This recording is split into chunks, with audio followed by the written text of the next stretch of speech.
Introducing a new podcast. Karen Hunter is awesome. If you like me on SiriusXM Urban View Channel 126, you're gonna love me. And Karen Hunter is awesome. Hey, this is Karen Hunter, host of the Karen Hunter Show on SiriusXM's Urban View. Karen Hunter is awesome is an actual podcast to bring heat and energy and knowledge and power. A 1-2 punch that I don't think you get anyplace else. Tell the truth. So check out the podcast wherever you get your podcast. You will not be disappointed. Karen Hunter is awesome. A new podcast from Karen Hunter. What do we do? What do we do? As yesterday, I didn't get to really talk extensively about this nurse, and I didn't want to leave it to the end of the show because it's infuriating to know that there is this much blind hatred, because it's not informed hatred. You know, it's one thing if somebody did something to you and you hate them. You know, that's informed. You did something, you touched my mama, I'm going to hate you till the day you die. Maybe I'll go to hell with you. That actually is reasonable. But this blind hatred of a baby or of a group of people, so you're going to take it out on a baby because you are that person? Like, I don't have it in me. So I don't understand it. I can't relate to it, but I know it makes me angry where I could probably have feelings towards this person that's not blind. Her name is Erin Stratman, and I normally don't evoke the names of horrible people because as long as you say their names, they stay alive. But I kind of want her to live and go to jail. I want her to be in jail a long time, in the same jail with a whole lot of black mamas. I do. I want that for her. I want that. I want her to live. I want her to live to be 100. She's 26, Erin Elizabeth Ann Stratman. She's from Chesterfield County, Virginia. I don't know if any of you are from that area, Chesterfield County, Virginia.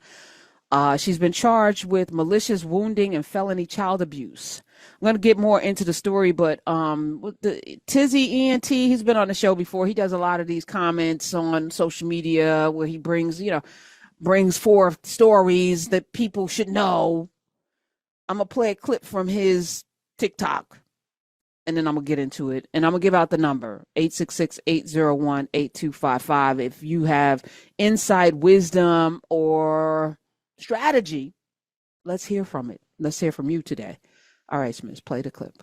She wasn't family like the other NICU nurses were. He's describing 26-year-old Erin Stratman, the nurse now in jail, charged with felony child neglect and felony malicious wounding. Wow, those charges sound bad. What could that be about? It is about a nurse in Virginia breaking the bones of babies in a NICU.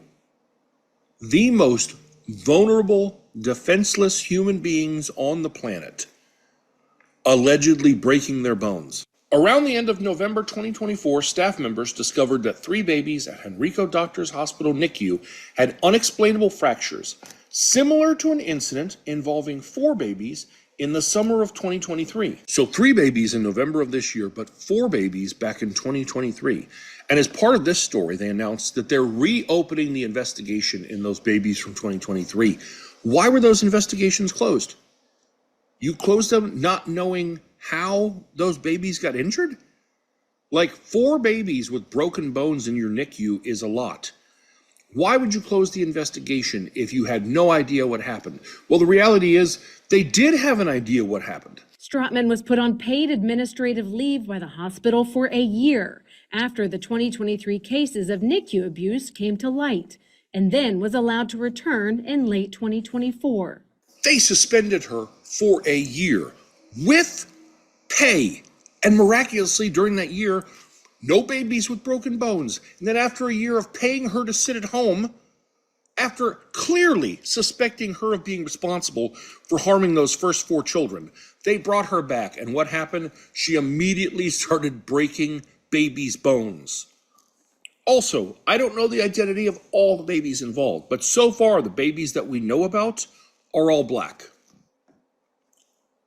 This hospital should be shut down, and the management company that manages it, because they have multiple hospitals, should really be looked at. Yeah, I couldn't agree more with you, Tizzy ENT. The hospital, it is the Enrico Doctors Hospital in Richmond, Virginia. Henrico, HENRICO Doctors Hospital, put this woman on leave, paid leave for a year. And again, the NICU, for those of you who aren't familiar, this is the neonatal intensive care unit. This is where babies go when they are born prematurely, when they are of low birth weight, when they have heart conditions or health conditions, other conditions. Where these aren't just babies. These are vulnerable babies that this cretin allegedly, because she hasn't been convicted, but no babies were harmed for the year that she was out, and then all of a sudden babies are harmed again. To break a baby's bones, that these babies are like 5 pounds.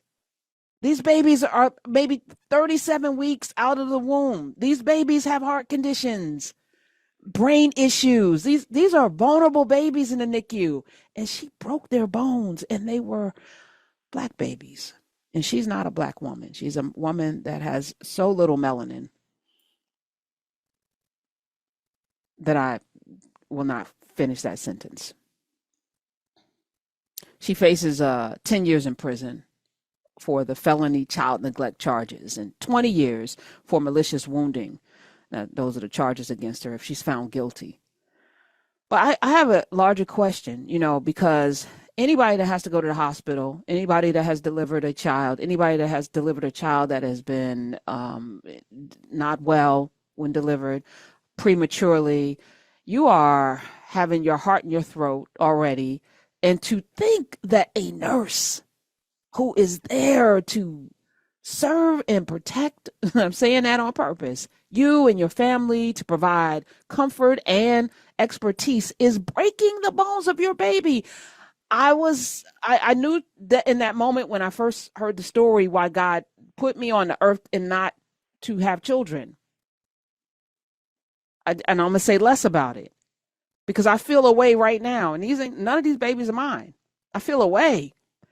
And I want to know, how do we navigate this system? I've been spending time with Martin Luther King. As I mentioned, I'm reading a lot of books, rereading the Four Agreements. I'm rereading Where Do We Go From Here? Because I'm doing a podcast on Martin Luther King's actual birthday and maybe on Inauguration Day. I haven't decided yet, but I'm going chapter and verse through this book again. And he asked the question, where do we go from here? Chaos of community. He talks about in the first chapter, and he opens with the civil rights, the Civil Rights Acts of 1964 on the mahogany desk of LBJ being signed into law. And then the very next year, some more things happen law-wise. And then the next year after that, he called it a white lash. A white lash. And we don't have to go back to the 60s. Some of you aren't old enough. Some of you were not born. Okay? We can go back to George Floyd. Summer George Floyd, 2020. We're all in the house watching this man take his last breath, call for his mother. He couldn't breathe. Watch the man kneel on his neck with a smirk and a smug and hands in his pocket, and the people holding him, the other police officers sworn to serve and protect, holding down George Floyd while people were yelling for them to stop it, and they wouldn't let the EMT folk come. I remember watching this in horror. And for a window, because I said it was going to be a window, people were like, oh my God, oh my God, oh my God. Money, money, money, money. Here's money, here's money, here's money. Throw money at Black people, throw money at Black people. Money, money, money, money. Who needs money? Here's some money. Please, Negroes, don't revolt. And we said, okay.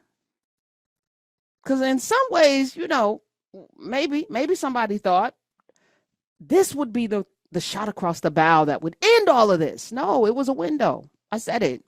Because what usually follows that is anger and it's like, I can't believe I gave all this money to these people. 866-801-8255. Can't believe it. F them.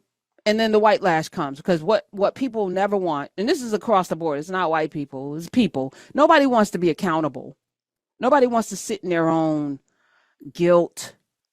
People run away from it. Like again, like it's the plague. I'm not trying to sit in that. And I don't want to hear it. I don't want to hear it. I don't want to hear it. I don't want to see it. So the opposite happens, right? We lost affirmative action, is what all of this DEI and woke and all of this stuff came out of, I am tired of hearing about George Floyd and you Negroes being oppressed. I'm tired of it. But King was dealing with the same thing in 1966, 67, 68, and his whole perspective changed. It was wild. Harry Belafonte said, I talked to him 5 days before he was murdered, and he said, I fear I have integrated my people into a burning house. But he said it out of his mouth. I found the clip. I'm going to be playing it on my podcast, and I can't wait to have this discussion with myself about it. But I was sitting there looking at this story of this woman, and I wonder, is there going to be a GoFundMe page for her? Are there people that support her breaking babies' bones? Like, where's the line? Where's the line when there's no longer any humanity, where there's nobody's humanity that can be appealed to, where somebody can be a nurse? That's a special kind of person. I've said this before. Nurses are special. The hospice nurse that took care of my dad in his last days, sang to him and oiled his feet. I mean, she was just amazing and made it really, really a difficult time so much less difficult. That a nurse could do that to a baby in a NICU. Something is, ooh. So what's the solution? The planner in me says we should live in communities where we, I think about Cuba again, on every other block, they got a nurse and a doctor and everybody knows everybody and they're part of the community and and I feel that way about policing.